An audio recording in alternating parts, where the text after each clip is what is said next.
Assalamualaikum warahmatullahi wabarakatuh. Perkenalkan, nama saya Umi Kulsum dari kelas B Manajemen.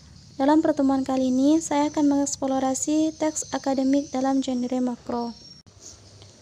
Teks akademik atau juga biasa disebut dengan teks ilmiah adalah tulisan yang diperoleh sesuai dengan sifat keilmuannya dan didasari oleh hasil pengamatan, peninjauan, penelitian dalam bidang tertentu, disusun menurut metode tertentu dengan sistematika penelitiannya yang bersantun bahasa. Dan isinya dapat dipertanggungjawabkan kebenarannya atau keilmiahannya. Untuk mengeksplorasi bagaimana berbagai jenis teks akademik berproses di lingkungan akademik dan memerlukan teks-teks untuk mengekspresikan diri. Untuk mencapai hal tersebut diperlukan beberapa hal. Yang pertama, membangun konteks teks akademik. Teks akademik atau teks ilmiah dapat berwujud dalam berbagai jenis, semisal buku, ulasan buku, proposal penelitian, laporan praktikum, dan artikel ilmiah.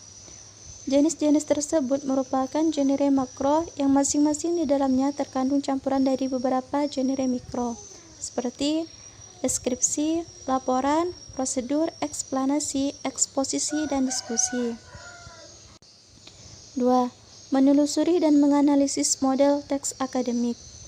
Teks akademik atau yang sering disebut dengan teks ilmiah ini berbeda dengan teks non-akademik atau teks non-ilmiah. Teks akademik dan teks non-akademik ditandai oleh ciri-cirinya tersendiri. Untuk membedakan keduanya, maka harus menelusuri ciri-cirinya, yakni dengan mengidentifikasi ciri-ciri teks akademik dan teks non-akademik. Menganalisis pentingnya teks akademik. 3. Membangun teks akademik secara bersama-sama. Mengenali dan mengevaluasi lebih jauh ciri-ciri teks akademik. Yang pertama, teks akademik bersifat sederhana dalam struktur kalimat. Yang kedua, teks akademik padat informasi. Yang ketiga, teks akademik padat kata leksikal. Yang keempat, teks akademik banyak memanfaatkan nominalisai.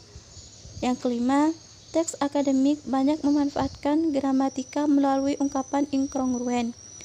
Yang keenam, teks akademik banyak memanfaatkan istilah teknis.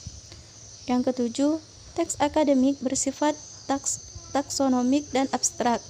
Yang kedelapan, teks akademik banyak memanfaatkan sistem pengacuan ex fora. Yang kesembilan, teks akademik banyak memanfaatkan proses relasional identifikatif dan proses relasional atributif. Yang kesepuluh, teks akademik bersifat monologis dengan banyak mendayagunakan kalimat indikatif deklaratif. Yang ke-11, teks akademik memanfaatkan bentuk pasif. Yang ke-12, teks akademik seharusnya tidak mengandung kalimat minor. Yang ke-13, teks akademik tidak mengandung kalimat tak gramatikal. Dan yang ke-14, atau yang terakhir, teks akademik tergolong ke dalam genre faktual dan genre fiksional. Sekian dari saya. Wassalamualaikum warahmatullahi wabarakatuh.